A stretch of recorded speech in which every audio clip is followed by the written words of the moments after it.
Hello everyone, my name is Sudhir Kumar. Exam crack by Sudhir sir YouTube channel पे आप लोगों का स्वागत है। RRB NTPC under graduate level का एग्जाम ऑनगोइंग चल रहा है। आज जो है 28 अगस्त 2025 शिफ्ट 1 का पेपर कंप्लीट हुआ। पेपर का जो पैटर्न है पहले मैं वो बताता हूँ कि मैथ की बात करूँ तो इजी टू मॉडरेट लेवल, क्योंकि वहीं सिमिलर पैटर्न देखने को मिले हैं जो प्रीवियस जितने अभी तक एग्जाम हो चुके हैं, यानी जिनका भी एग्जाम हो चुका है वहीं पैटर्न देखने को मिल रहा है। रीजनिंग की बात करूं तो slightly moderate, easy to moderate ही बोलेंगे लेकिन स्लाइटली मॉडरेट, क्योंकि सिटिंग अरेंजमेंट और पजल्स के क्वेश्चन में स्टूडेंट्स को टाइम टेकन लग रहा है। और जीके की बात करें तो जीके मॉडरेट लेवल आ रहा है, इजी नहीं बोल सकते, क्योंकि जीके में करंट अफेयर्स के क्वेश्चन 11 से 12 क्वेश्चन जो आ रहे हैं वो आपको थोड़ा डेप्थ लेवल के भी पूछे जा रहे हैं। बाकी अगर मैं बात करूं जीके में तो आप कहां पे मार्क्स ला सकते हो, तो साइंस, अगर साइंस की बात करें तो 4 to 5 क्वेश्चन पूछे जा रहे हैं। अगर आपने साइंस एसएससी और रेलवे एग्जाम जितने भी कंडक्ट कराती हैं, जितने एसएससी एग्जाम कंडक्ट हुए हैं, लास्ट 5 ईयर के पेपर को अगर आपने सोल्व किया है तो आप क्वेश्चन आसानी से लगा लोगे। पॉलिटी के क्वेश्चन, पॉलिटी यानी राज व्यवस्था के क्वेश्चन आसानी से किया जा सकता है, क्योंकि वहां से आर्टिकल से रिलेटेड क्वेश्चन पूछे जाते हैं, अमेंडमेंट से रिलेटेड क्वेश्चन आ रहे हैं, और सोर्स यानी कौन सी संविधान की फीचर्स यानी कौन से कंट्री से लिया गया है वो आपको पता होना जरूरी है। जैसे अगर मैं बात करूं डीपीएसपी, डायरेक्टिव प्रिंसिपल और स्टेट पॉलिसी, ये कहां से लिया गया है, राज्य के नीति निर्देशकता, तो कौन से कंट्री से लिया गया है, तो आपको पता होना चाहिए कि आयरलैंड से लिया गया है या जहां से भी, मतलब ये मैं आज जस्ट एक ओवरव्यू बता रहा हूं कि इस तरह से आप पॉलिटी के क्वेश्चन कर सकते हो, राइट। स्टैटिक जीके की क्वेश्चन 7 to 8 पूछे जा रहे हैं। अगर आपने अच्छे से पढ़ा है स्टैटिक जीके तो 3 to 4 क्वेश्चन तो आप इजिली कर पाओगे। यानी ओवरऑल आज का अटेम्प्ट की बात करूं तो अगर जिन्होंने 75 प्लस एक्यूरेसी के साथ किया है तो वो उनका आसानी से मतलब कि क्वालिफाई हो सकता है। लेकिन यही है कि कट ऑफ डिपेंड करता है जोन वाइज, और क्योंकि आपको वैकेंसी बहुत कम है तो कम से कम मिनिमम तो 75 प्लस करेक्ट होना ही चाहिए। मैं निगेटिव मार्किंग को हटाने के बाद की बात कर रहा हूं। उतना अगर है तो आप सेफ जोन में हैं, राइट। कोई ये नहीं बोल दूंगा कि मैं 60 नंबर आने पे सिलेक्शन हो जाएगा, ये वाली चीजें नहीं होनी चाहिए, क्योंकि वैकेंसी आपको बहुत कम है। 3000 प्लस ही आपको, यानी 3000 प्लस ही वैकेंसी देखने को मिल रही है, यानी ऑलरेडी नोटिफिकेशन में था। तो आपको इतनी ही मेहनत करनी पड़ेगी, एटलीस्ट 75 प्लस करेक्ट करना ही पड़ेगा। चलिए, एज ए मैथ टीचर मैं आपको ऑल मैथ इंपॉर्टेंट 30 क्वेश्चंस कराने वाला हूं, क्योंकि इसको करने के बाद यही सिमिलर पैटर्न जिनका भी अपकमिंग एग्जाम है उनको देखने को मिलेगा। तो अगर आप इसको करके जाते हैं तो मैक्सिमम बेनिफिट मिल रहा है, क्योंकि मैं स्टार्टिंग से करा रहा हूं। बहुत सारे स्टूडेंट्स का रिव्यू भी आया हुआ है, आप देख सकते हैं कमेंट्स बॉक्स में कि बहुत सारे स्टूडेंट्स क्या है इसको करके, और जो मैंने हमेशा बोला हूं आरआरबी एनटीपीसी ग्रेजुएट लेवल का जो 47 पेपर हुआ है उसको करके गए हैं, वो बेस्ट परफॉर्म करके आ रहे हैं। यानी मैथ में 30 आउट ऑफ 28 29 इजिली कर पा रहे हैं। चलिए स्टार्ट करते हैं सेशन को, देखिए ध्यान से। Find simple interest on 900 rupees at the interest rate of 6% per annum in 12 month. बताना है हमें सिंपल इंटरेस्ट। सिंपल इंटरेस्ट के क्वेश्चन में एक ही फॉर्मूला यूज करते हैं, एस आई इक्वल टू क्या होता है, पी आर टी बाई 100, आपको पता ही है। सिंपल इंटरेस्ट निकालना है, प्रिंसिपल दे रखा है 900, रेट ऑफ इंटरेस्ट कितना दे रखा है 6% पर एनम है, टाइम पीरियड 12 मंथ, मंथ को ईयर में करोगे तो 12 से डिवाइड, और क्या होता है डिवाइड बाई 100, फॉर्मूला में रख दो सिर्फ। देखो दो जीरो से दो जीरो कैंसिल, 12 से 12 कैंसिल, 9 इंटू 6 यानी 54, तो 54 रुपीज आ जाएगा आपका आंसर। चेक कर लो कौन सा आंसर है, मैं हाईलाइट कर देता हूं इसको। ऑप्शन आ जाएगा, ऑप्शन सी करेक्ट आंसर हो जाएगा, राइट। तो क्वेश्चन आसानी से बना लोगे। सिंपल इंटरेस्ट में एक ही फॉर्मूला हम पढ़ते हैं, S I equal to P R T by 100, बाकी कंडीशन के अकॉर्डिंग क्वेश्चन को सोल्व कर लेते हैं। नेक्स्ट क्वेश्चन पे आ जाओ। नेक्स्ट क्वेश्चन देखो, अलजेब्रा का क्वेश्चन है। इस तरह के क्वेश्चन हर जगह पूछे जा रहे हैं। पहले मैं कॉन्सेप्ट बताने जा रहा हूं। एक्स प्लस 1/x अगर k है और आपसे पावर ट्रिपल करना है, यानी x Q plus 1/x Q निकालना है, तो क्या फॉर्मूला होता है, के क्यू माइनस 3k। ये आपको फॉर्मूला पता होना जरूरी है। दूसरा एक और फॉर्मूला बता देता हूं, x माइनस 1/x अगर k है, माइनस से माइनस ही जाना है लेकिन पावर ट्रिपल करना है, x Q minus 1/x Q, तो फॉर्मूला क्या होगा, के क्यू प्लस 3k। ये आपको पता होना चाहिए। देखो ध्यान से, ये पता होना चाहिए, ये पता होना चाहिए। क्वेश्चन किस पे पूछा गया है, इस पे पूछा गया है, इस वाले रिजल्ट पे क्वेश्चन पूछा गया है। देखिए क्या कहा गया क्वेश्चन, कि x प्लस 1/x 15 है, तो हमें x Q plus 1/x Q, formula क्या होगा, k Q minus 3k। k कितना है, k है हमारे पास 15, देखो ध्यान से, यहां पे k दे रखा है कितना है 15, हाँ जी, तो रखो 15 का क्यूब माइनस 3 इंटू 15, 15 का क्यूब कितना होता है 33 75 माइनस 45, यानी कितना हो जाएगा 33 30, आपका आंसर हो जाएगा। ये देखो ध्यान से, बन गया क्वेश्चन ये इजीली, कौन सा ऑप्शन हो जाएगा, ऑप्शन बी करेक्ट आंसर हो जाएगा। आई होप ये क्वेश्चन समझ में आ गया होगा कि कैसे हमें क्वेश्चन को डील करना है। Next, average of 8 number is 124, 8 number का 8 नंबर का एवरेज कितना है 124, राइट, रुक जाओ, देखो ध्यान से, मैं यहां पे लिख रहा हूं 8 नंबर का एवरेज कितना है 124। अब कंडीशन क्या दिया गया है, find the list number, list number बताना है if it is 1/16 of the sum of the number, यानी जो लिस्ट नंबर है, लिस्ट नंबर जो है वो क्या है 1/16 of sum of all the number, sum of all the number. अब बताओ एवरेज में सम क्या होता है, सम होता है, एवरेज टॉपिक में पढ़े होगे कि एवरेज इनटू नंबर, सम कितना होगा, एवरेज कितना है 124 कितने नंबर का 8, तो सम इतना हो गया, हमें ये पता चल गया, रख लो यहां पे, हमें लिस्ट नंबर ही चाहिए, तो 1/16 इंटू 8 इंटू 124, 8 से काटोगे 2 बार में, 2 से काट लो 6 2, यानी 62 आपका आंसर आ जाएगा। 62 देखो कौन सा आंसर है, ऑप्शन सी करेक्ट आंसर, तो आसानी से क्वेश्चन कर लोगे, कॉन्सेप्ट क्लियर है तो क्वेश्चन बनाने में प्रॉब्लम नहीं फेस करोगे। नेक्स्ट, नेक्स्ट देखो ध्यान से, क्वेश्चन क्या दिया गया है, प्रॉफिट एंड लॉस का क्वेश्चन है, क्या कहा गया है ध्यान से पढ़ो, by selling an article for इतना रुपीज, आगे ए मैन लॉस 30%, यानी 112 रुपए में बेचोगे तो 30% का क्या हो रहा है, लॉस हो रहा है। What price should he sell, कितना में बेचा जाए ताकि उसको 15% का प्रॉफिट हो, राइट। अब देखो ध्यान से, 30% का लॉस यानी 100 माइनस 30 यानी 70% में बेचा गया, 70% की वैल्यू कितनी है बेचने वाली 112, आगे प्रॉफिट चाहिए 15%, तो कितने में बेचोगे 100 प्लस 15 115 में। देखो ध्यान से, अगर मैं इस यहां पे कैंसिल करना चाहूं 5 से तो 14, 5 से 23 5 115 होता है, 14 से 14 वाटा 112। अब देखो ध्यान से क्या हुआ 8 इंटू 23, 23 वाटा कितना होता है 184 होता है, तो यही हमारा आंसर हो जाएगा। क्योंकि मैंने कई बार बोल चुका हूं आपको, अगर आपको कैलकुलेशन फास्ट करना है तो ये तो आपको मिनिमम पता होना चाहिए, 1 से लेके 30 तक टेबल पता होना चाहिए, राइट, 1 से लेके 50 तक स्क्वायर पता होना चाहिए,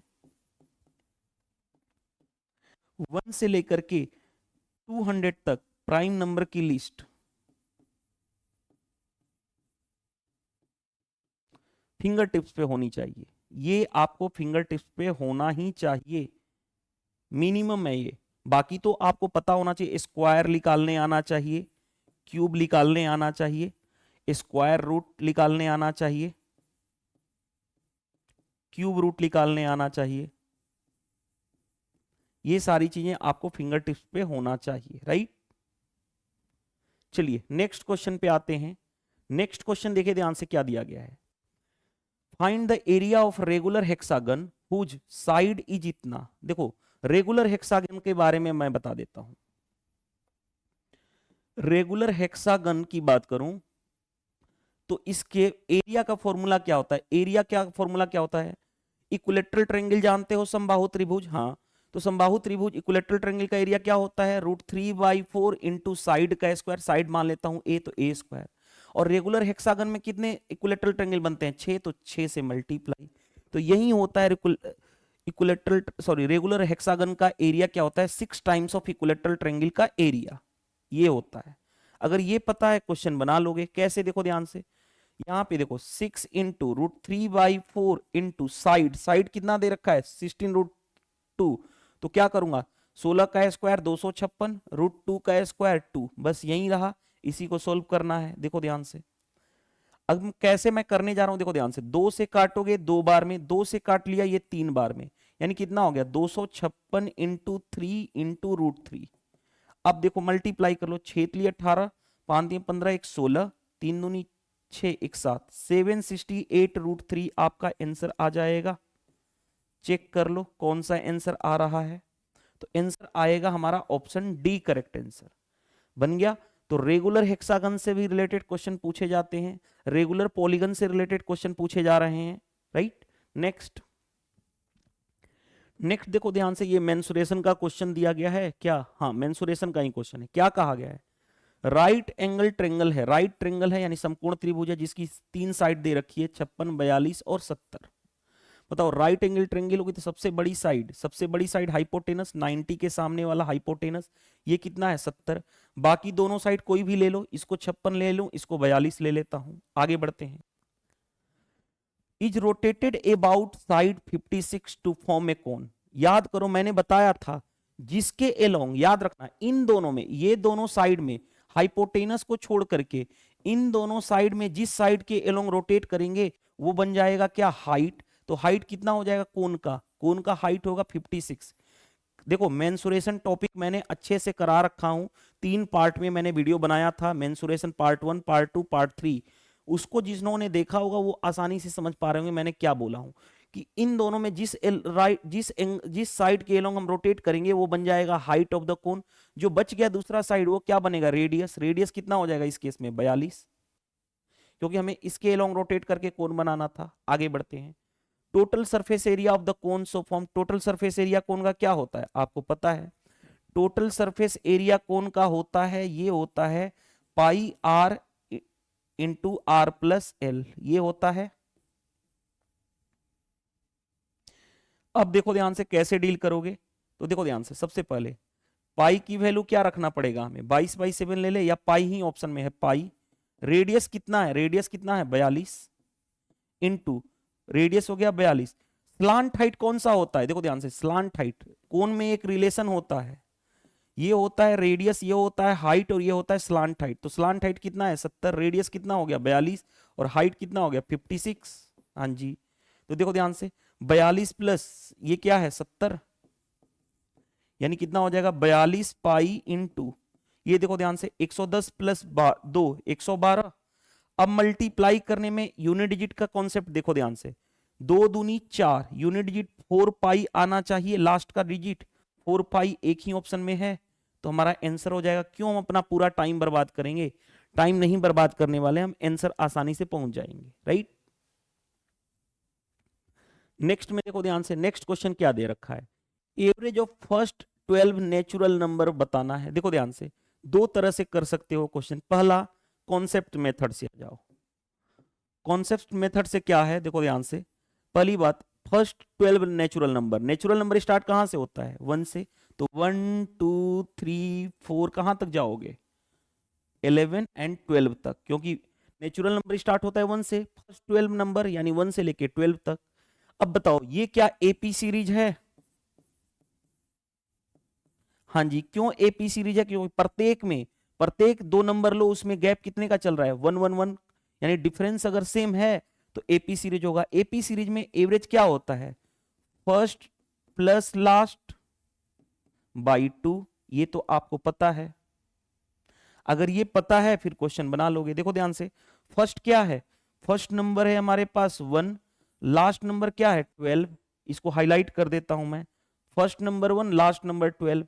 तो क्या होगा? 1 प्लस 12 डिवाइडेड बाई 2 यानी 13/2, डेट मीन्स 6.5 आपका आंसर आ जाएगा। 6.5 कौन सा आंसर हो जाएगा? चेक कर लो। ऑप्शन हो गया हमारे पास बी।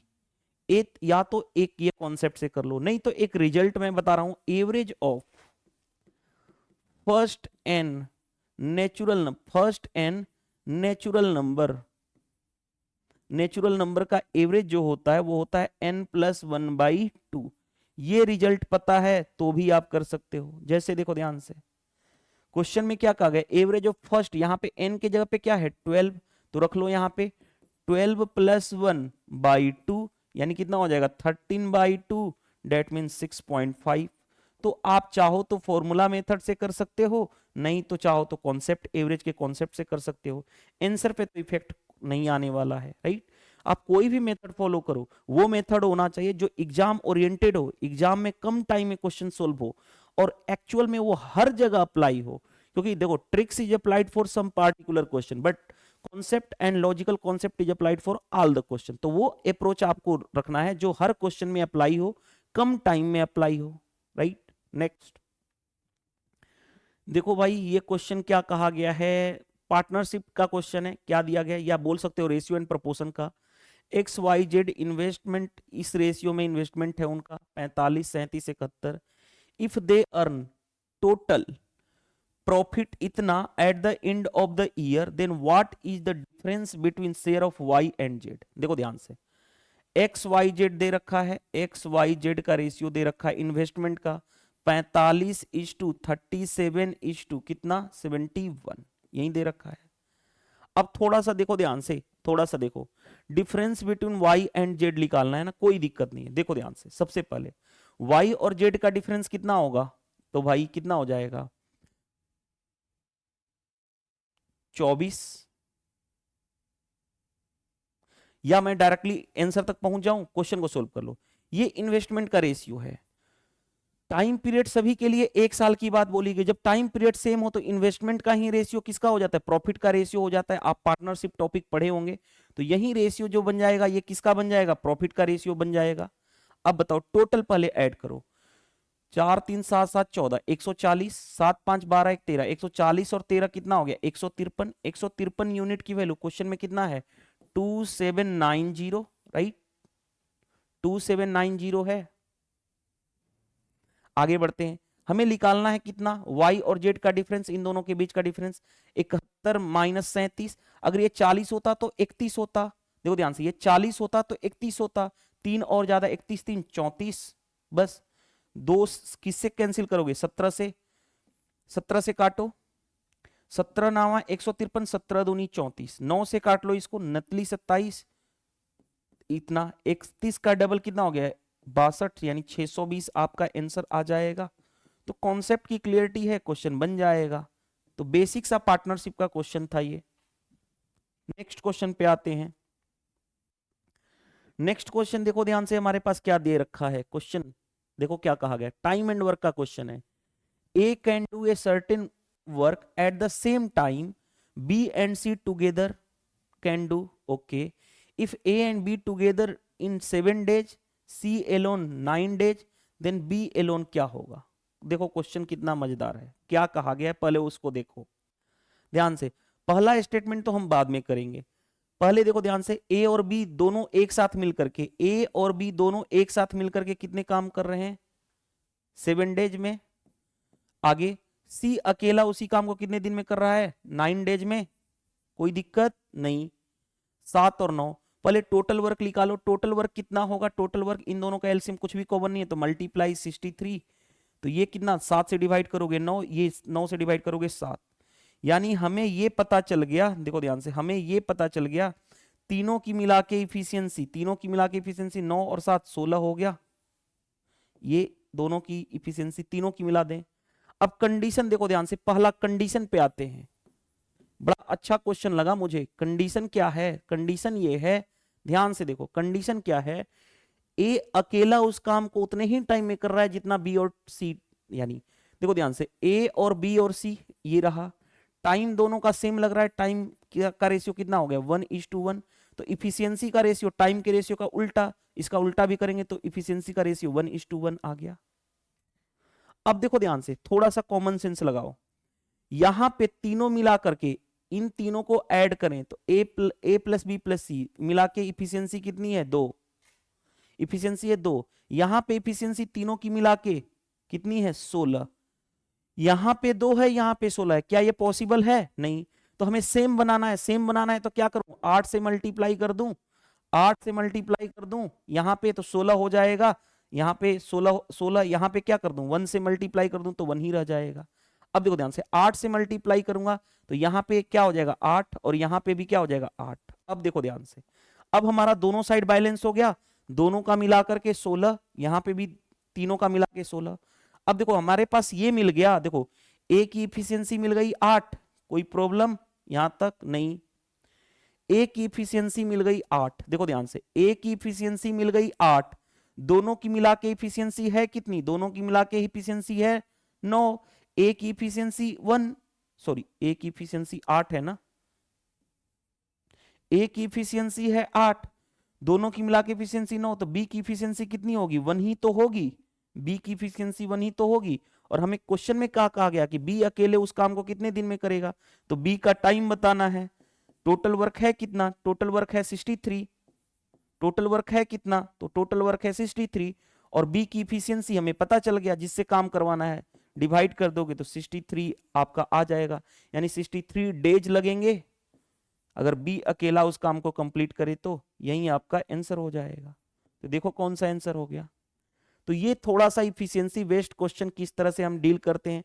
अगर यहाँ पे 2 इफिशियंसी है, यहाँ पे 16, तो दोनों जगह सेम होना चाहिए, क्योंकि यहाँ पे तीनों मिला के 16 है, यहाँ पे तीनों मिला के ABC 2 है। 16 बनाने के लिए 8 से मल्टीप्लाई करेंगे तो 8 ये भी होगा, 8 ये भी होगा। ए की इफिशियंसी, क्योंकि ए सिंगल है, यहाँ पे देखो ए सिंगल है, ए की इफिशियंसी आ गई 8, मैं इसमें रखा ए की इफिशियंसी 8, तो बी की इफिशियंसी 1 ही होगा, क्योंकि दोनों की मिला के इफिशियंसी 9 थी। चलिए, तो अच्छा क्वेश्चन मुझे लगा, ये क्वेश्चन अच्छा लगा। आगे बढ़ते हैं। द डाउन स्ट्रीम स्पीड दे रखा है इतना, and the upstream speed दे रखा है इतना। It take a boat total of 13 hour to go a place and come back. देखो ध्यान से, बड़ा मजेदार क्वेश्चन है। What is the total distance of the boat, total distance क्या होगा। देखो ध्यान से, एवरेज स्पीड जानते हो, एवरेज स्पीड होता क्या है, देखो ध्यान से, एवरेज स्पीड जो होता है वो क्या होता है, एवरेज स्पीड होता है total distance upon total time. तो मैं यहां से निकाल सकता हूं टोटल डिस्टेंस क्या होगा, average speed into time, average speed into total time. अब देखो ध्यान से, यहां से हम कैसे डील करेंगे, ध्यान से देखना। क्यों, मान लेता हूं वो एक पर्सन यहां से यहां तक गया डाउन स्ट्रीम में, यहां से यहां गया, ऐसे गया, फिर यहां से देखो ऐसे गया, फिर यहां से यहां ऐसे वापस आया, ऐसे गया ऐसे वापस आया, राइट। जाते समय स्पीड कितनी है 41, आते समय स्पीड कितनी है 20.5, क्योंकि डाउन स्ट्रीम है अप स्ट्रीम है। तो आपको पता होना चाहिए, अगर ये देखो ध्यान से, अगर ये V1 की स्पीड से जाए और आए V2 की स्पीड से, तो एवरेज स्पीड का फॉर्मूला आपको पता होना चाहिए। एवरेज स्पीड का फॉर्मूला क्या होता है, 2V1 V2 divided by V1 plus V2। ये आपको पता होना चाहिए, नहीं पता है याद रख लो, नहीं पता है याद रख लो। अब देखो ध्यान से, अब क्वेश्चन में आ जाओ। तो देखो ध्यान से, 2 इंटू V1, V1 कितना है 41, V2 कितना है 20.5, अपॉन दोनों का सम V1 प्लस V2, 40 20 60 एक 61.5। देखो ये इसका 3 गुना दिख रहा है हमें, 3 गुना ही तो है, यानी 41 का डबल 82, 82 बाई 3 आ गया,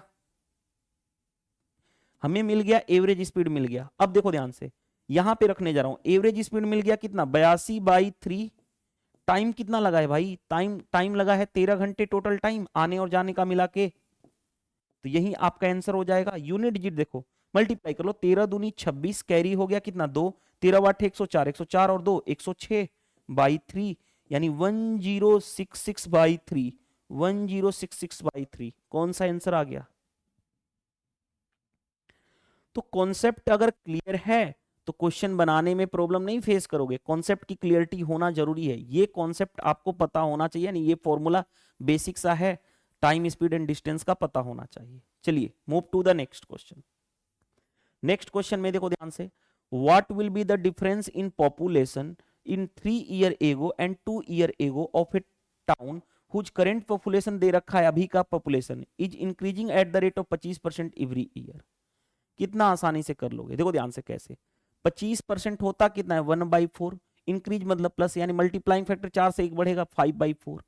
अगर हम फॉरवर्ड जाएंगे, अगर हम आगे की तरफ बढ़ेंगे, साल के आगे की तरफ बढ़ेंगे, यानी ईयर के, मान लो अभी 2001 है, 2002 में जाएंगे, तब तो हम मल्टीप्लाइंग फैक्टर ये करेंगे, मल्टीप्लाई करेंगे। लेकिन यहां पे क्या जाना है, बैक जाना है ना, एगो 3 साल पहले जाना है, पहले जाने के लिए इसके उल्टा से मल्टीप्लाई, यानी 4/5।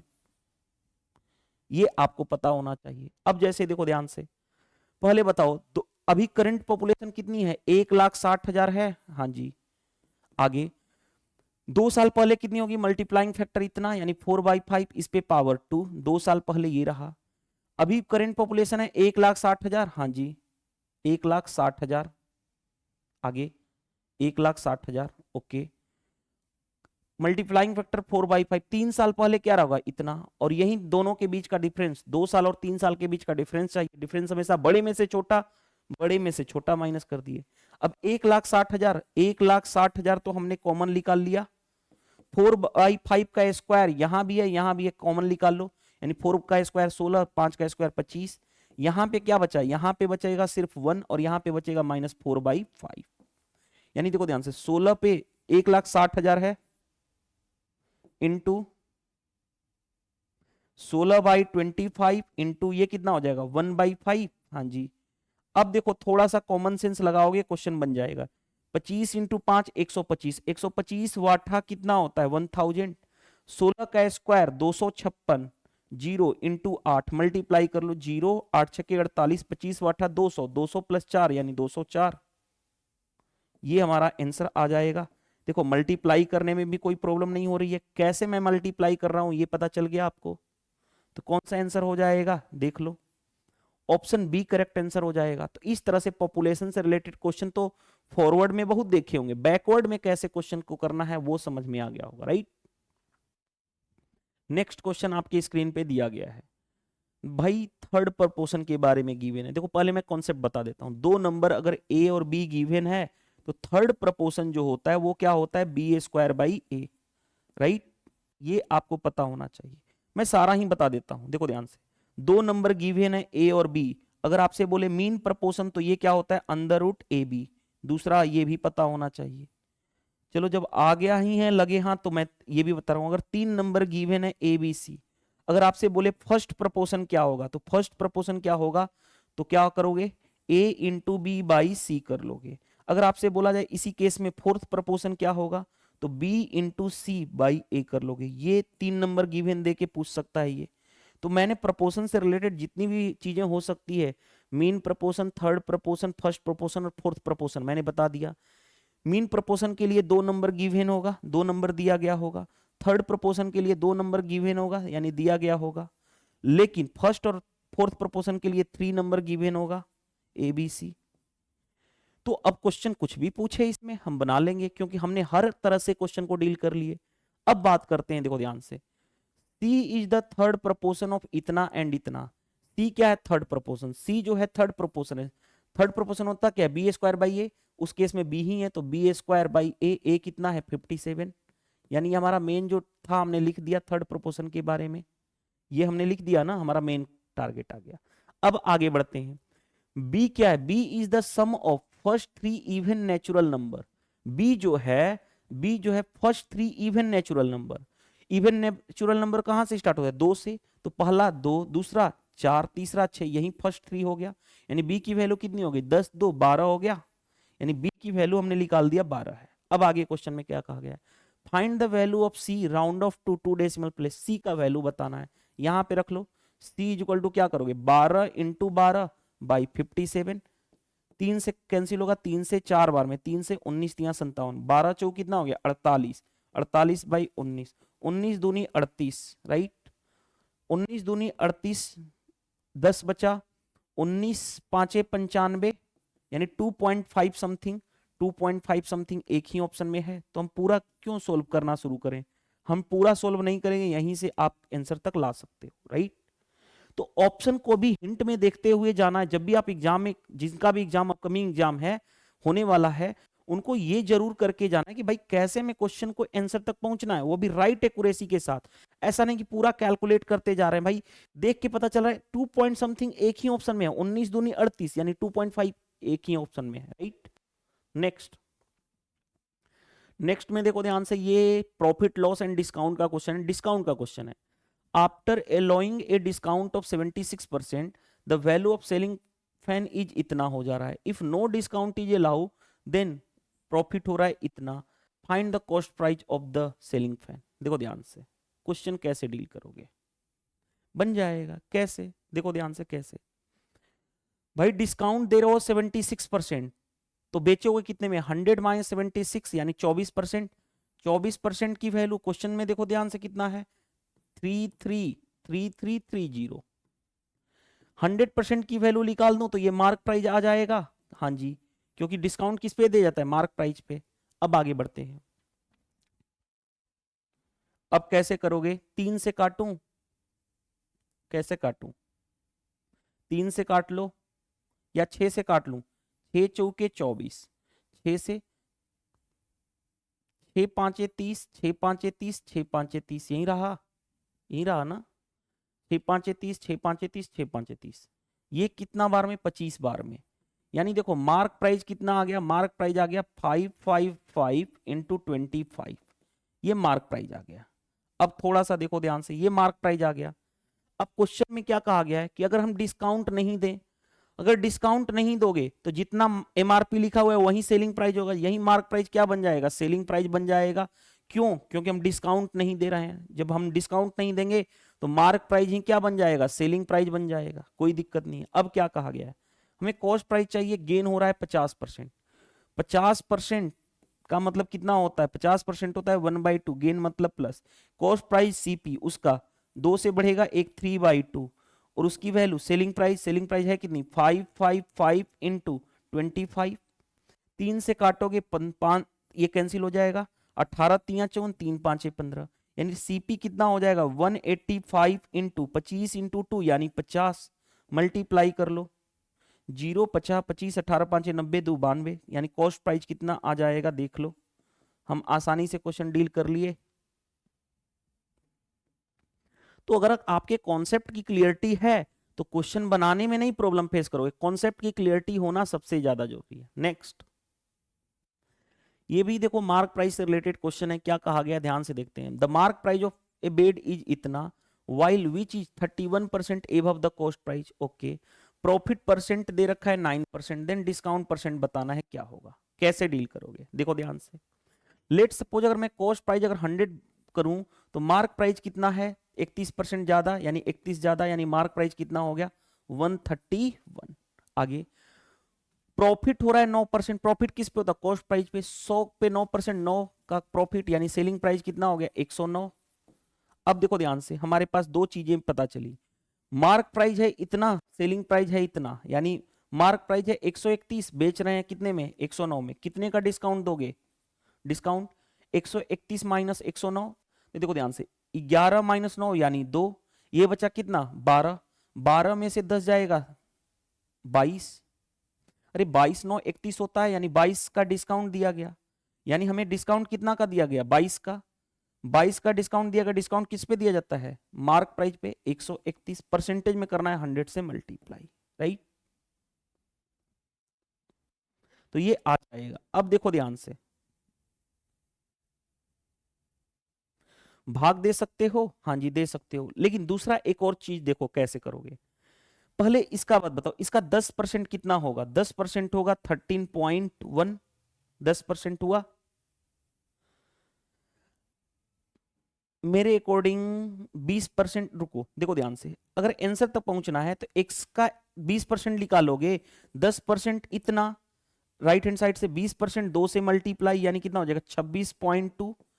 अगर 20% निकालूं इस नंबर का, देखो ध्यान से मैं क्या कहना चाह रहा हूं, कैसे आंसर तक पहुंचूंगा, ध्यान समझना, क्योंकि देखो नियर अबाउट सारे इतने ही हैं। 20% अगर देखो ध्यान से, इस नंबर का मैं 20% निकाला हूं तो 26 हो रहा है, लेकिन यहां पे 22 है ना, यानी आंसर 20% से कम होगा, 20% से कम होगा, ये 14% तो बहुत ज्यादा हो गया। अब 15% निकाल दूं, देखो ध्यान से, 10% है इतना, 15%, 5%, 10% वैल्यू इतनी आ गई इसकी, इस नंबर का 5% निकालूं तो आधा हो जाएगा, आधा कितना 13 का आधा 6.2 से 6 12, 2 से 5 और 2 से 5, राइट, यानी कितना हो जाएगा 5 6 13 6 19 पॉइंट इतना, यानी 15% से तो ये ज्यादा होगा। देखो 19 पॉइंट समथिंग आ गया ना, यानी ये 22 है, यानी 15% से ज्यादा होगा। तो पहला 18% नहीं पहुंच पाएगा यार, हल्का सा ही ज्यादा है, 20 से 22, यानी 16% निकाल दूं, देखो ध्यान से, नहीं तो इतना भी मत करो। देखो अगर आपको परसेंटेज टॉपिक का नॉलेज नहीं है तो डायरेक्टली सिंपल भाग दे लो। कैसे भाग दे लोगे, 131 में भाग कर लो 2200 का। अगर कुछ नहीं समझ में आता तो ऐसे भाग कर लो, एक बार में जाएगा 131, हाँ जी, यानी ये कितना हो गया 9, ये बचा कितना 11, 8 3 11, अब आ जाएगा 0। अब कितनी बार में जाएगा यही डिसाइड हो जाएगा। 13 चौके 52 नहीं, 13 पांचे 65 नहीं, 13 छके 78, हाँ 13 वाठा 104, ये तो ज्यादा हो जाएगा, 18% होगा नहीं, राइट। 13 छके 78, 6 बार में 16 पॉइंट समथिंग जाएगा, 16 पॉइंट समथिंग एक ही ऑप्शन था। नेक्स्ट क्वेश्चन पे आ जाओ। नेक्स्ट क्वेश्चन देखो ध्यान से क्या दिया गया है। A person saves 50% of his income, his expenditure is इतना, देन इनकम बताना है। कोई भी पर्सन 50% अपनी इनकम का बचाव रहा है, सेव कर रहा है, तो खर्च कितना किया, 100 माइनस 50, 50। खर्च कितना कर रहा है क्वेश्चन में, 320। इनकम चाहिए 100% की वैल्यू, 50 से काटोगे दो, 32 दूनी 64, 640 आ जाएगा आपका आंसर। इजिली कर सकते हो, इसमें कोई प्रॉब्लम नहीं है। 640 कौन सा होगा, ऑप्शन बी करेक्ट आंसर हो जाएगा। नेक्स्ट, नेक्स्ट में देखो ध्यान से, इतना बड़ा क्वेश्चन है पाइप एंड सिस्टम का, कॉन्सेप्ट की क्लियरिटी है, क्वेश्चन बनाने में प्रॉब्लम नहीं फेस करनी पड़ेगी।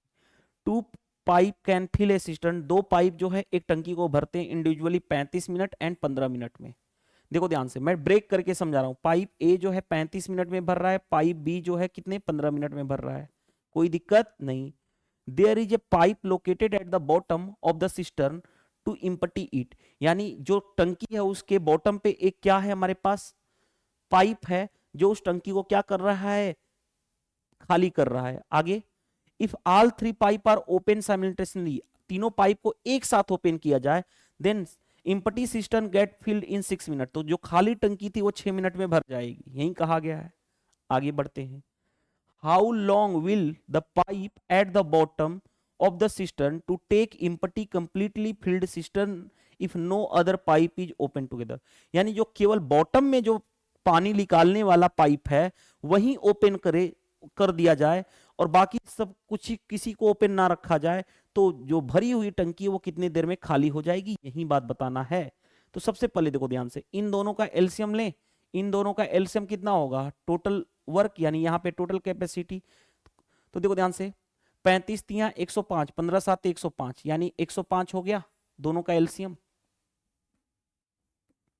तो देखो ध्यान से, डिवाइड करोगे तो ये 3, डिवाइड करोगे यहाँ पे 7, दोनों की मिला के इफिशियंसी 10। अब देखो ध्यान से, हमें क्या कहा गया है, तीनों पाइप मिल जाए तो 6 मिनट में भर सकते हैं टंकी को। देखो ध्यान से, तीनों पाइप, पहला पाइप ए, दूसरा पाइप बी, तीसरा पाइप खाली करने वाला, इसलिए माइनस सी।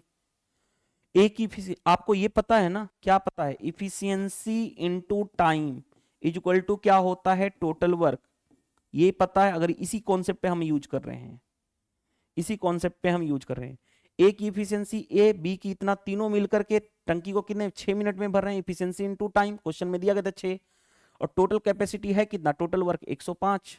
हाँ जी। अब देखो ध्यान से,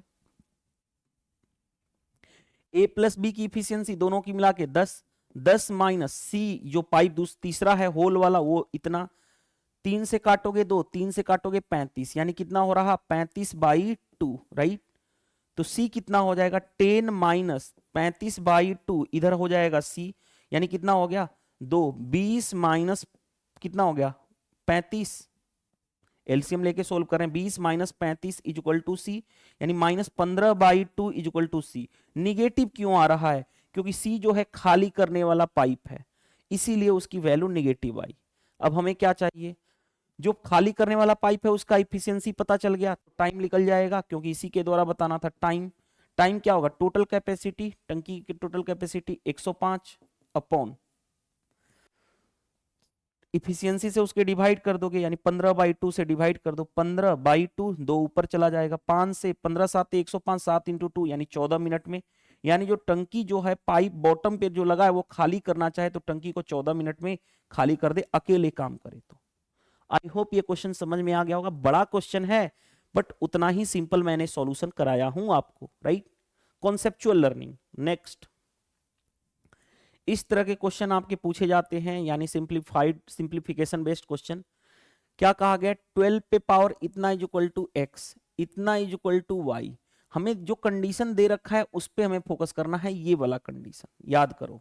एक कंडीशन मैं बता चुका हूं कई बार कि ए पे पावर बी और इस पे पावर सी रहे तो पावर मल्टीप्लाई हो जाता है, बी इंटू सी हो जाता है। ये तो आपको पता है, नहीं पता है जिसको वो याद रख ले।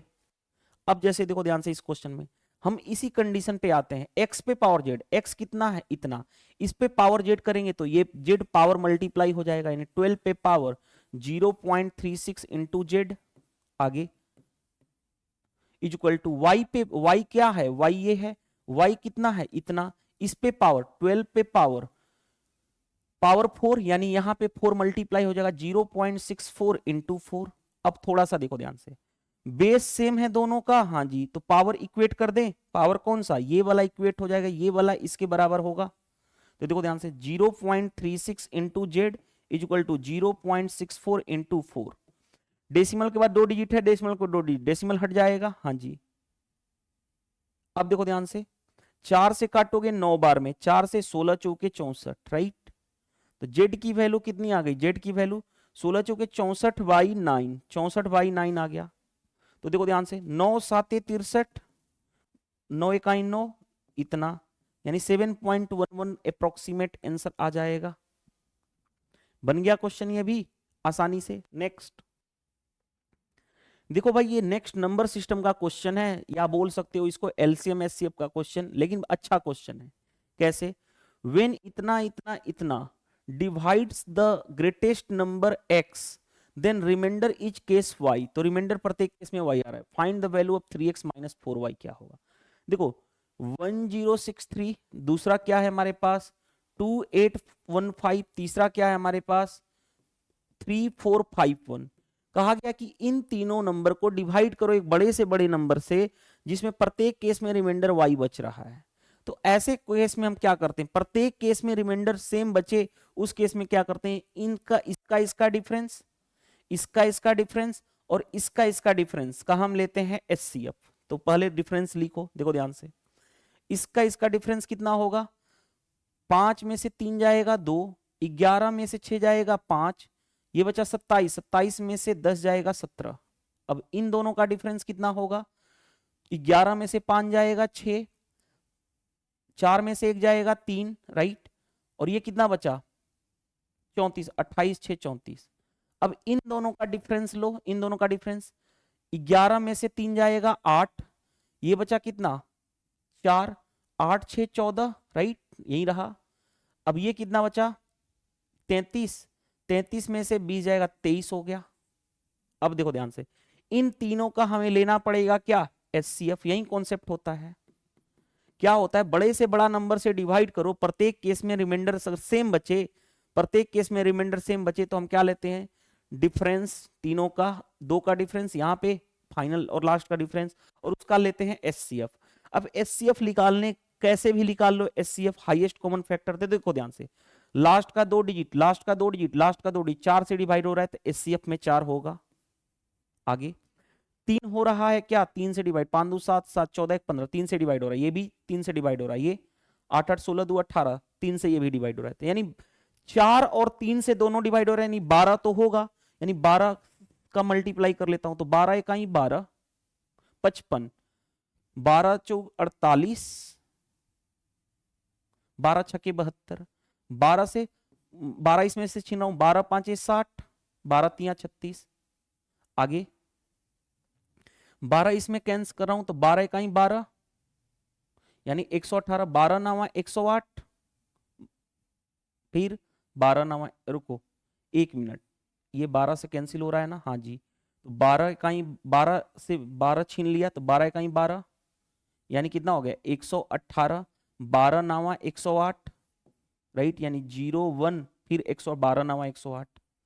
अब देखो ध्यान से, हाईएस्ट कॉमन मेरे को दिख रहा है इसमें 12, बाकी इन तीनों में कुछ भी कॉमन नजर आ रहा है, 146 53, और इसमें नहीं, क्योंकि प्राइम नंबर आ गया ये वाला 153 प्राइम नंबर है जो किसी से कटेगा नहीं, तो हाईएस्ट कॉमन क्या आ गया, ये 12, यानी 12 आ गया हाईएस्ट कॉमन, और यही क्या कहलाएगा एचसीएफ, और यही जो था ग्रेटेस्ट नंबर क्या था, एक्स, ग्रेटेस्ट नंबर क्या था एक्स। ये बड़ा अच्छा क्वेश्चन है मेरे को लगा, ग्रेटेस्ट नंबर एक्स, यानी एक्स की वैल्यू हमें मिल गई 12, हमें एक्स की वैल्यू मिल गई 12।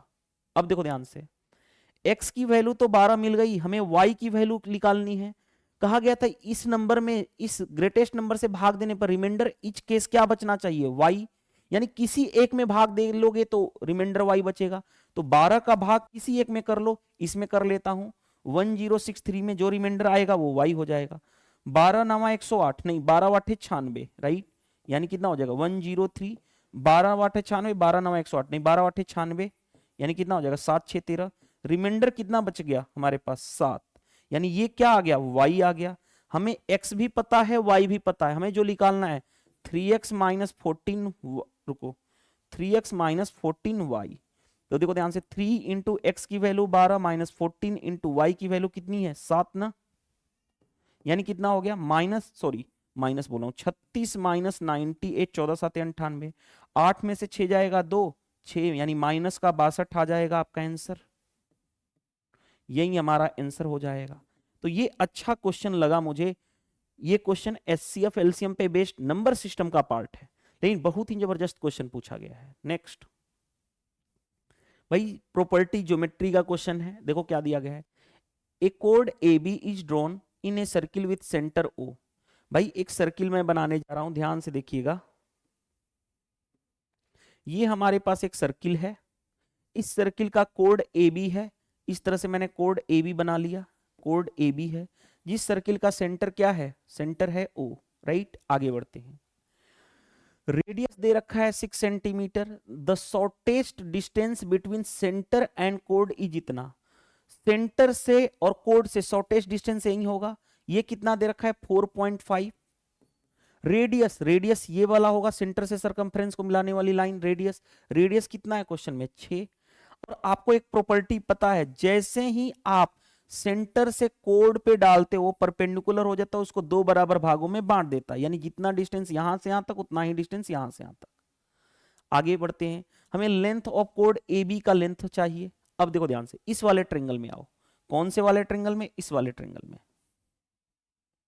ये 90 डिग्री है, ये वाली साइड यहां से यहां तक वाली साइड कितनी होगी, वो होगा अंडर रूट किसका स्क्वायर, इसका स्क्वायर माइनस इसका स्क्वायर, 36 का 6 का स्क्वायर 36 माइनस 4.5 का मतलब है कितना 9/2 ही है, यानी 81/4 हो जाएगा अंडर रूट, एलसीएम हो गया 4, 144 माइनस 36 इंटू 4 144 माइनस 81, यानी कितना हो गया अंडर रूट, 4 में से 1 गया 3, 63/4, यानी इसको मैं ऐसे लिख सकता हूं, क्या लिख सकता हूं 7 इंटू 9/4, यानी 9 से 3 निकलेगा 3√7 आ गया ऊपर अपॉन नीचे 2, ये हमारे पास आ गया कितना, देखो ध्यान से, रुको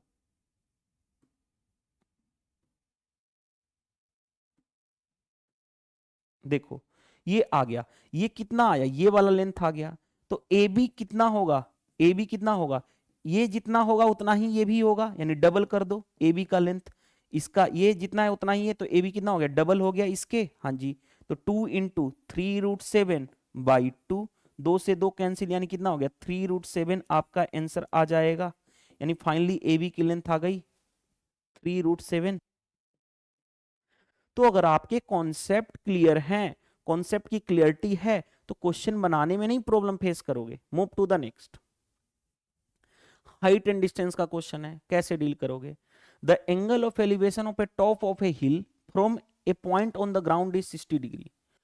मान लो ये हिल है, इसका टॉप से एंगल ऑफ एलिवेशन, ये वाला एंगल दे रखा है कितना, ये वाला एंगल दे रखा है 60 डिग्री। आगे बढ़ते हैं, इफ द हिल इज इतना मीटर हाइट, यानी हिल की जो हाइट है ये 90 डिग्री होगा, ये वाली हाइट, ये वाली हाइट कितनी दे रखी है 171, यही दे रखा है ना, हाँ जी। आगे find the distance from the given point on the top of the हिल।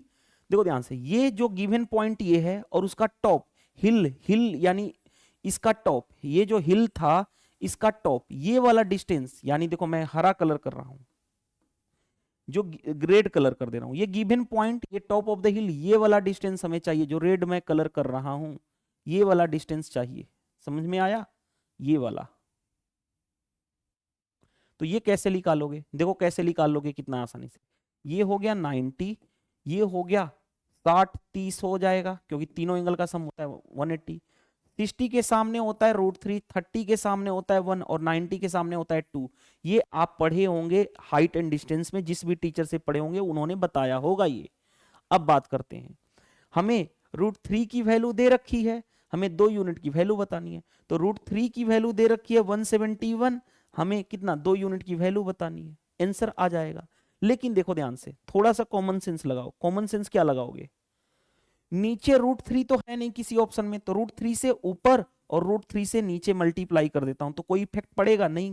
लेकिन √3 इंटू √3, 3 हो गया, 3 से काट लो, 3 5 15, 3 7 21, यानी कितना हो गया 57 इंटू 2 √3 मल्टीप्लाई कर दो, 7 दूनी 14, 5 दूनी 14, 5 दूनी 10, 1 11, यानी 114 √3 आपका आंसर आ जाएगा। देखो कितना आसानी से बन गया क्वेश्चन, 114 √3।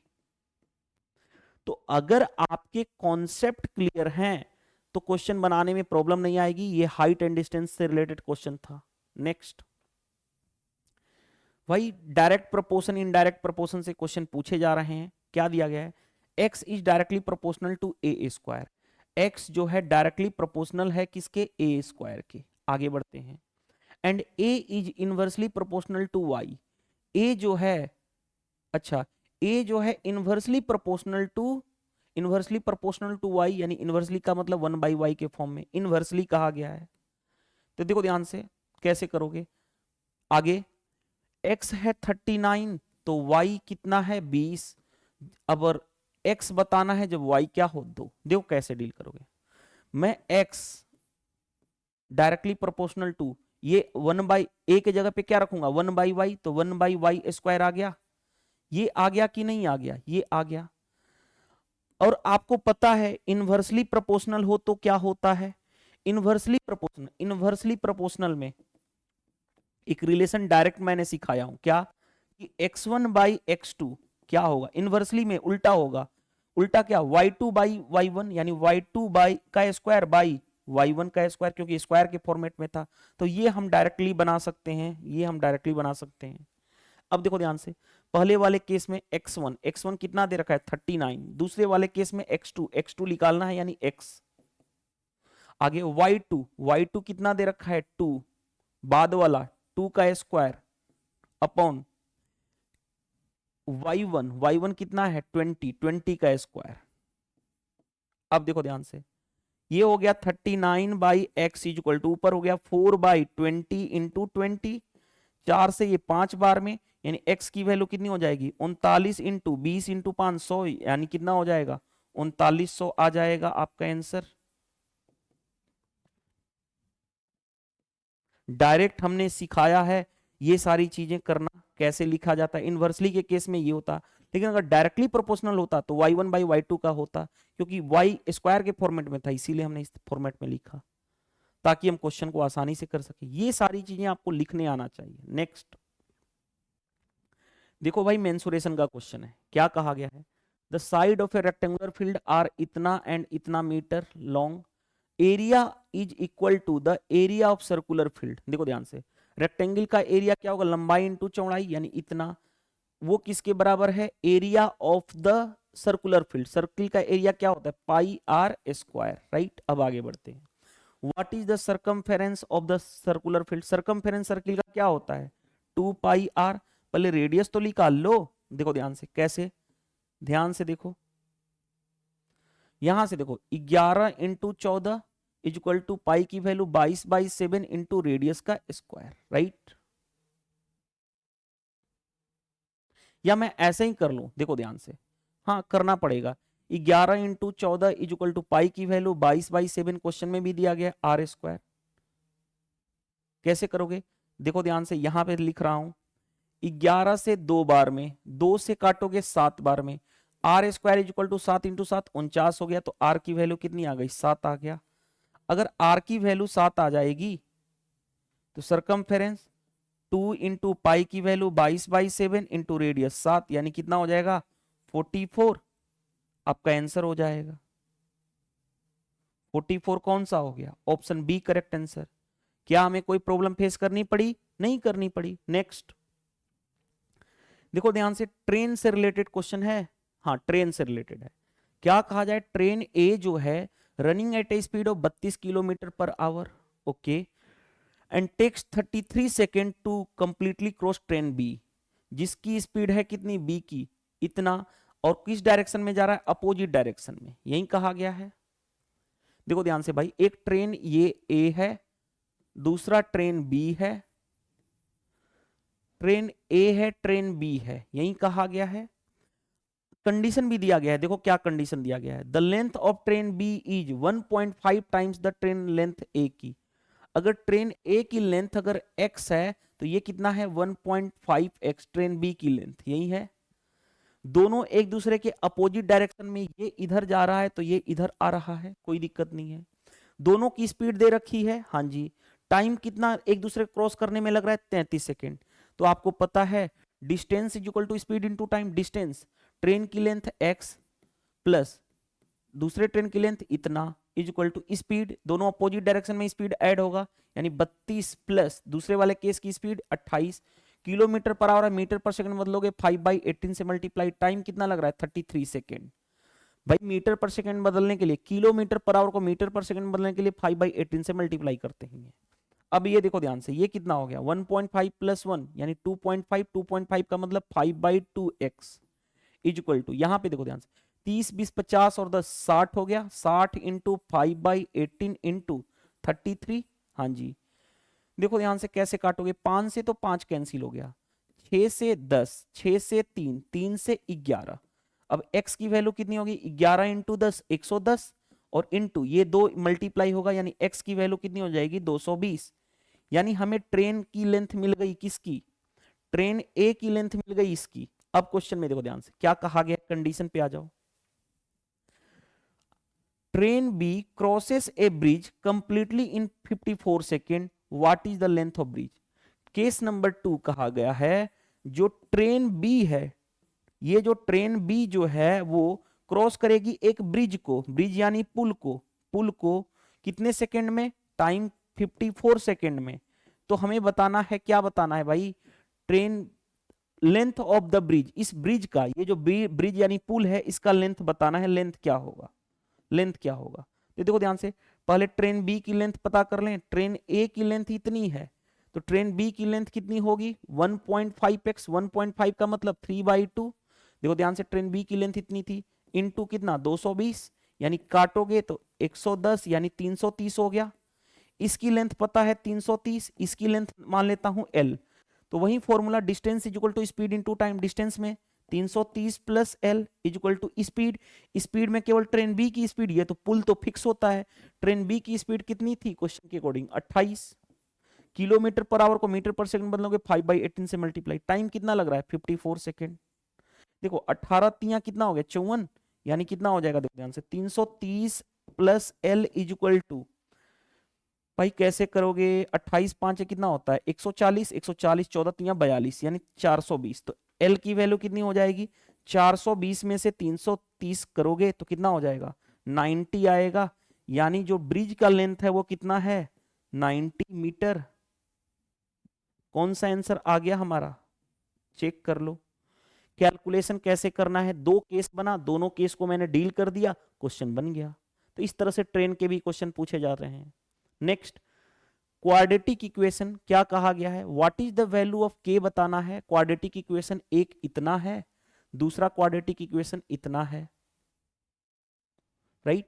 मैं हाईलाइट कर दूं क्या, चलो बेटर अंडरस्टैंडिंग के लिए हाईलाइट कर दूं ताकि आपको प्रॉब्लम ना हो। ये क्वाड्रेटिक इक्वेशन ये रहा, दूसरा क्वाड्रेटिक इक्वेशन कौन सा है, ये है, दूसरा क्वाड्रेटिक इक्वेशन ये है। क्वेश्चन में कहा गया कि बोथ रूट्स कॉमन। कंडीशन मैंने क्वाड्रेटिक इक्वेशन बहुत अच्छे से पढ़ा रखा हूं, 3 पार्ट में पढ़ाया हूं, 48 क्वेश्चन कराया हूं, उससे कहीं पे भी एक भी क्वेश्चन एक्स्ट्रा नहीं पूछा जाएगा आपके railway NTPC under graduate level के एग्जाम में। आप क्या करो, मोबाइल से क्या कर लो, exam crack by Sudhir sir YouTube channel पे चले जाओ, यूट्यूब पे सर्च कर लो exam crack by Sudhir sir, playlist में जाना, ऑलरेडी सारी फोल्डर बनी हुई है सभी इंपॉर्टेंट टॉपिक के, उसको जरूर करके जाना एग्जाम में। मैंने बताया था क्वाड्रेटिक इक्वेशन में बोथ रूट कॉमन हो, बोथ रूट्स क्या हो कॉमन, तो यहां पे मैंने एक कंडीशन बताया था क्या, कि a1/a2 is equal to b1/b2 is equal to c1/c2 होता है। मैंने ये कंडीशन सिखा चुका हूं, अगर ये कंडीशन पता है फिर क्वेश्चन बनाने में कोई प्रॉब्लम ही नहीं होगी। कैसे नहीं होगी, देखो ध्यान से, a1 पहले वाले केस में 2, a2 कितना है यहाँ पे 4 इक्वल टू दूसरे वाले केस में b1 -5, B2 कितना है माइनस के प्लस, रुको, माइनस के प्लस 1। तीसरे वाले केस में क्या है C3 और C2 6। किसी एक को लेके कंपेयर कर लो, इन दोनों को ले रहा हूं तो देखो ध्यान से 2/4 का मतलब कितना हो गया 1/2, माइनस माइनस कैंसिल होके प्लस हो जाएगा, यानी 5 डिवाइडेड बाय के प्लस 1, यानी क्रॉस मल्टीप्लाई करो के प्लस 1 10 आ गया, तो के की वैल्यू कितनी हो जाएगी 10 माइनस 1 यानी 9। किसी एक दो को लेकर के कंपेयर कर सकते हो तो के की वैल्यू कितनी आ जाएगी 9। आई होप ये क्वेश्चन समझ में आ गया होगा। नेक्स्ट, रेगुलर पॉलीगन से रिलेटेड क्वेश्चन पूछे जा रहे हैं। क्या कहा गया, one interior angle of a regular polygon is इतना, then how many diagonal does the polygon है। देखो ध्यान से, अगर इंटीरियर एंगल एक पॉलीगन का है कितना 165 डिग्री, तो एक्सटीरियर एंगल पता है, इंटीरियर और एक्सटीरियर एंगल का सम कितना होता है 180, यानी ये कितना होगा 15 डिग्री होगा, तभी तो दोनों का सम 180 होगा। एक्सटीरियर एंगल पता चल गया। आपको नंबर ऑफ साइड पता है क्या होता है, नंबर ऑफ साइड होता है 360 डिग्री अपॉन एक्सटीरियर एंगल, तो 360 अपॉन कितना 15, 15 दूनी 30, 15 चौके 60, यानी नंबर ऑफ साइड कितना मिल गया हमारे पास 24। नंबर ऑफ साइड मिल गया 24। नंबर ऑफ डायगोनल क्या होता है पॉलीगन का फॉर्मूला, नंबर ऑफ डायगोनल का फॉर्मूला होता है n इंटू n माइनस 3/2 होता है। चलो तो n 24, 24 माइनस 3 यानी 21/2, 2 से काटोगे 12। देखो ध्यान से 12 इकाई 12, 12 दूनी 24 और 1 25, यानी 252 आ जाएगा नंबर ऑफ डायगोनल। तो ये फॉर्मूला भी डायगोनल का पता होना चाहिए, ये वाला नंबर ऑफ डायगोनल, ये फॉर्मूला पता होना चाहिए आपको। और एक ये एक्सटीरियर एंगल, इंटीरियर एंगल और एक्सटीरियर एंगल का सम कितना होता है 180 डिग्री, ये भी आपको फॉर्मूला पता होना चाहिए। रेगुलर पॉलीगन पे मैंने एक वीडियो बनाया हूं आधे घंटे का, उसको कर लोगे ना तो एक भी क्वेश्चन रेगुलर पॉलीगन से नहीं छूटने वाला है। उसके लिए क्या करो, यूट्यूब पे सर्च कर लो exam crack by Sudhir sir, search करने के बाद प्लेलिस्ट में जाना, R B NTPC under graduate level के फोल्डर ऑलरेडी बने हुए हैं, उसमें से आप पढ़ सकते हो जो जो इंपॉर्टेंट टॉपिक मैंने ऑलरेडी पढ़ा चुका हूं। नेक्स्ट देखो, कंपोनेंडो एंड डिविडेंडो एक याद रखना, a by B is equal to C by D हो तो यूजिंग कंपोनेंडो एंड डिविडेंडो क्या होता है a प्लस बी अपॉन, ऐसे लिखा रहा है, चलो ऐसे मैं बोल रहा हूं a plus B upon a minus B लिखा रहा है is equal to C by D. तो using componendo and dividendo a plus B a minus B लिखा रहा है तो डायरेक्टली बोल सकते हो a बाई बी। ये c बाई डी लिखा है तो c plus D upon c minus D लिख सकते हो। ये आपको लिखने आना चाहिए, ये आपको लिखने आना चाहिए। अब जैसे देखो ध्यान से, हम इसको उल्टा लिख दें, यानी sec theta plus tan theta, trigo का क्वेश्चन है, upon sec theta minus tan theta is equal to, ये उल्टा कर देंगे तो क्या हो जाएगा 5/3। ऐसा आपके माइंड में आ रहा होगा सर आपने ऐसा क्यों किया, उसके पीछे का रीजन है। देखो ये a plus B A minus B बन गया ये फॉर्मेट, तो ये लिख सकते हैं a बाई बी, यानी सेक थीटा बाई क्या tan theta is equal to, यहां पे ऑपरेशन करोगे यहीं 5 प्लस 3 यानी 8, 5 माइनस 3 यानी 2, यानी कितना हो गया 4। सेक थीटा क्या होता है 1 by cos theta, tan theta क्या होता है sine theta by cos theta, right, is equal to कितना हो गया 4। ये इससे कैंसिल, यानी 1 by sine theta is equal to कितना हो गया 4, तो sine theta is equal to कितना हो जाएगा, sine theta is equal to कितना हो जाएगा 1/4, यही होगा, sine theta is equal to 1/4। हमें निकालना क्या है वो देखो ध्यान से, हमें निकालना है 2 sine theta, 2 into sine theta कितना है 1/4, यानी रिजल्ट कितना हो जाएगा 1/2, तो 1/2 आपका राइट आंसर हो जाएगा। 1/2 देखो ध्यान से, 1/2 ऑप्शन बी करेक्ट आंसर हो गया। क्या हमें कोई प्रॉब्लम फेस करनी पड़ी, तो नहीं करनी पड़ी। नेक्स्ट, और हाँ ट्रीगो का मैंने ऑलरेडी कंप्लीट क्लास पढ़ा चुका हूं जिसमें टोटल 33 क्वेश्चन मैंने कराया हूं, उसको जरूर कर लेना, वही प्लेलिस्ट है exam crack by Sudhir sir YouTube channel पे चले जाना, प्लेलिस्ट में जाना, फोल्डर बना हुआ है ट्रीगो का, मैंने वहां पे 33 क्वेश्चन कराए, जितने भी question RRB NTPC graduate level में 47 पेपर में हुए थे सारे के सारे क्वेश्चन मैं करा चुका हूं वहां पे। नेक्स्ट भाई, नेक्स्ट देखो ध्यान से, ये तो पूछ दिया है टाइम एंड वर्क का question, A B C can do a work in 15, 30 and 25 days. A जो है किसी काम को 15 दिन में, बी जो है किसी काम को 30 दिन में, और सी जो है किसी काम को 25 डेज में करता है।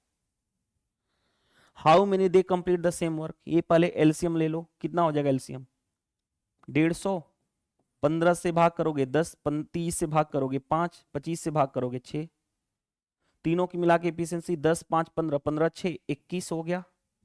तो टाइम कितना लगेगा, टाइम क्या होता है, टोटल वर्क कितना है 150 अपॉन तीनों की मिला के एफिशिएंसी 21, 3 से काटोगे 7 बार में 3 से 50, यानी कितना हो जाएगा 50/7 डेज। ये आपका आंसर हो जाएगा, ये तो आसानी से कर लोगे। नेक्स्ट, इस तरह के सिंप्लीफिकेशन के क्वेश्चन पूछे जाते हैं। देखो ध्यान से, यहां पे क्या है 8/21 है ना, देखो ध्यान से समझने की कोशिश करो, देखो ध्यान से समझना बात को। ये 21/8 पे पावर 12 है, देखो ध्यान से मैं यहां पे लिखने की कोशिश कर रहा हूं, देखो 21/8 पे पावर 12 है, हाँ जी। देखो ध्यान से यहां पे 21/8 पे पावर कितना है, 8 पे पावर कितना है भाई 14 है। ये 8/21 है, ध्यान दो 8/21 है, इसको मैं 21 बाई उल्टा लिखूं 21/8, तो ये जो पावर 14 था ये -14 हो जाता है, ये याद रखना। इसके अंदर को पलटेंगे तो ये प्लस था वो माइनस हो जाता है पावर वाला। आगे बढ़ते हैं, पहले इसको सोल्व कर लेते हैं इस साइड वाले का। देखो बेस अब सभी का सेम है, बेस सेम है, पावर में मल्टीप्लाई, बेस सेम में मल्टीप्लाई में है तो पावर क्या हो जाएगा ऐड हो जाएगा। तो 21/8 पे पावर ऐड होगा, तो ऐड होगा तो 12 - 14 + 14, ये 14 से 14 कैंसिल, यानी 21/8 पे पावर कितना हो गया 12 हो गया, राइट। उधर देखो राइट हैंड साइड ये दे रखा है, राइट हैंड साइड क्या दे रखा है इसी के बराबर है, वो कितना 8/21, इस पे पावर कितना है 9m + 20, राइट। अब देखो ध्यान से फिर वही चीज मैं क्या करूं, यहां पे 8/21 है, यहां पे 21/8 है, इसको मैं 8/21 करूं तो ये जो पावर है ये माइनस हो जाएगा, निगेटिव हो जाएगा, इक्वल टू 8/21 पे पावर क्या हो गया 9m + 20। अब बेस सेम है तो पावर को इक्वेट कर दो, ये वाला पावर इससे इक्वेट हो जाएगा, देखो ध्यान से यहां पे दिखा रहा हूं, तो इक्वेट करोगे तो कितना हो जाएगा -12 = 9m + 20, तो 9m = कितना हो जाएगा, ये इधर जाएगा तो -20 और -32, तो m की वैल्यू कितनी हो जाएगी -32/9, आपका आंसर हो जाएगा -32/9। चेक कर लो -32/9 कौन सा आ रहा है, ऑप्शन बी करेक्ट आंसर हो जाएगा। तो इस तरह से हमने ये भी डील कर लिए। नेक्स्ट देखो ध्यान से, the ratio of two number is इतना, the product of their LCM and HCF is इतना, sum of reciprocal of LCM and HCF बताना है। देखो ध्यान से कैसे डील करोगे, आपको एक फॉर्मूला पता होना चाहिए, LCM into HCF is equal to product of first number into second number. ये रिजल्ट आपको पता है, फिर क्वेश्चन बना लोगे, एलसीएम और एचसीएफ का बेसिक सा रिजल्ट है। प्रोडक्ट ऑफ एलसीएम और एचसीएफ का प्रोडक्ट 432 इज इक्वल टू, दो नंबर 3 और 16 है तो नंबर को क्या बोल सकता हूं 3x 16x, दो नंबर का product first number into second number, LCM और एचसीएफ का प्रोडक्ट दे रखा है, इस वाले फॉर्मूले पे हमने लिख दिया। अब देखो ध्यान से, 3 से पहले काटूं या 16 से, 3 से काटने जा रहा हूं, 3 से काटूंगा तो 14 × 42, 3 से काटूंगा तो 3 × 4 = 12, 16 × 9 = 144, यानी x² = 9, तो x की वैल्यू कितनी आ जाएगी 3, x आ गया 3, अगर x 3 आ गया तो नंबर क्या हो जाएगा, नंबर जो होगा 3x है, 3 × 3 9, दूसरा नंबर क्या हो जाएगा 16x, यानी 16 × 3 48, ये हमारे पास रहा, दो नंबर मिल गया हमारे पास, ये रुको, दो नंबर मिल गया हमारे पास, एक नंबर है 9, दूसरा नंबर है 48। अब क्या होगा, पहले इसका एलसीएम निकालो, तो एलसीएम में क्या होगा हाईएस्ट कॉमन, एलसीएम कितना होगा इन दो नंबर का, तो 48 ले लेता हूं, इसमें 3 है तो 48 × 3 एलसीएम ये हो गया, 48 × 3 यानी 8 लिखे 24, राइट, 12 दूं 14, 144 हो गया। एचसीएफ हाईएस्ट कॉमन इसमें क्या दिख रहा है हमें 3 ही तो कॉमन नजर आया, यानी 3। हमें क्या चाहिए, हमें चाहिए एलसीएम और एचसीएफ के रेसिप्रोकल का, यानी 1/LCM + 1/HCF, ये कहा गया है। 1/LCM कितना हो गया 144 + 1/HCF 3, एलसीएम लोगे तो कितना हो गया 144, यानी यहाँ पे 1, और यहाँ पे कितना हो जाएगा 3 से काटोगे 48, यानी कितना हो गया 49/144। यही हमारा आंसर आ जाएगा 49/144। कौन सा आंसर होगा हमारा? ऑप्शन सी करेक्ट आंसर होगा। बन गया क्वेश्चन। क्या हमें कोई प्रॉब्लम फेस करनी पड़ी? नहीं करनी पड़ी। नेक्स्ट देखो, walking 2/5 of his normal speed, Abhijit is 18 minutes late in reaching his office. The usual time taken by to cover the distance between home and his office. देखो ध्यान से, सबसे पहले स्पीड की बात करूं, इनिशियल और फाइनल। पहले स्पीड कितना था 5, बाद में कितना हो गया 2। बिकॉज ऑफ डिस्टेंस क्या है, कांस्टेंट है कि नहीं है ना? क्यों कांस्टेंट है? उसके पीछे का रीजन, उसके घर से उसके ऑफिस का डिस्टेंस तो फिक्स है। डिस्टेंस कांस्टेंट है तो टाइम का रेशियो स्पीड के रेशियो का उल्टा, यानी उल्टा 2 नंबर में करोगे तो 2:5 हो जाएगा। टाइम बताओ, टाइम कितना ज्यादा लगा यूनिट में? 3 यूनिट ज्यादा। क्वेश्चंस के अकॉर्डिंग वो कितना लग रहा है? 18 मिनट के बराबर है। 1 यूनिट की वैल्यू कितनी होगी? 6 मिनट के बराबर। हमें चाहिए क्या? Initial time, usual time 2 unit है, 2 यूनिट की वैल्यू 2 × 6, यानी कितना हो जाएगा 12 मिनट। यही आपका राइट आंसर हो जाएगा। तो 12 मिनट ये आ गया हमारा कौन सा? ऑप्शन ए करेक्ट आंसर हो गया। तो इस तरह से हमने ऑल इंपॉर्टेंट 30 क्वेश्चंस कंप्लीट कर लिए। बात करते हैं, देखो ध्यान से, मैं अगर बात करूं आपको आरआरबी एनटीपीसी ग्रेजुएट लेवल के जो रिसेंट पेपर हुए थे ग्रेजुएट लेवल, उसी के बाद अंडर ग्रेजुएट लेवल का पेपर चल रहा है, जिसमें टोटल 47 पेपर हुए हैं। ये सारे के सारे पेपर मैंने ऑलरेडी सोल्व करा चुका हूं। एक एक पेपर की वीडियो सॉल्यूशन करा चुका हूं यूट्यूब पे। उसके लिए कैसे देख सकते हो? Exam crack by Sudhir sir YouTube channel search कर लेना, प्लेलिस्ट में बनी हुई है, फोल्डर 47 पेपर है, कंप्लीट करा चुका हूं, उसको जरूर कर लेना जिनको भी रेलवे एग्जाम की प्रिपरेशन करनी है। दूसरी बात, अगर मैं बात करूं इसकी पीडीएफ सिंगल, मैंने आपको सिंगल पीडीएफ सॉल्यूशन प्रोवाइड कर चुका हूं। प्रत्येक क्वेश्चन की पीडीएफ क्वेश्चन विद सॉल्यूशन मैं करा चुका हूं। और ये कहां पे मिलेगा? पीडीएफ सिंगल विद सॉल्यूशन आपको इस वीडियो के कमेंट्स बॉक्स में टेलीग्राम चैनल का लिंक है, ज्वाइन कर लो, आपको पीडीएफ भी मिल जाएगी, क्योंकि मैंने ऑलरेडी प्रोवाइड कर चुका हूं। तो वीडियो सेशन पसंद आता है तो वीडियो को लाइक जरूर करो, कमेंट्स करके बताओ कि सीरीज से हेल्प मिला या नहीं, शेयर कर दो जितना ज्यादा से ज्यादा हो सके, और चैनल पे नए हो तो चैनल को सब्सक्राइब कर लेना, ताकि कोई भी वीडियो डालूं तो सबसे पहले आपको नोटिफिकेशन मिल जाए। इस वीडियो में इतना ही, मिलते हैं नेक्स्ट क्लास में। Thank you, bye bye.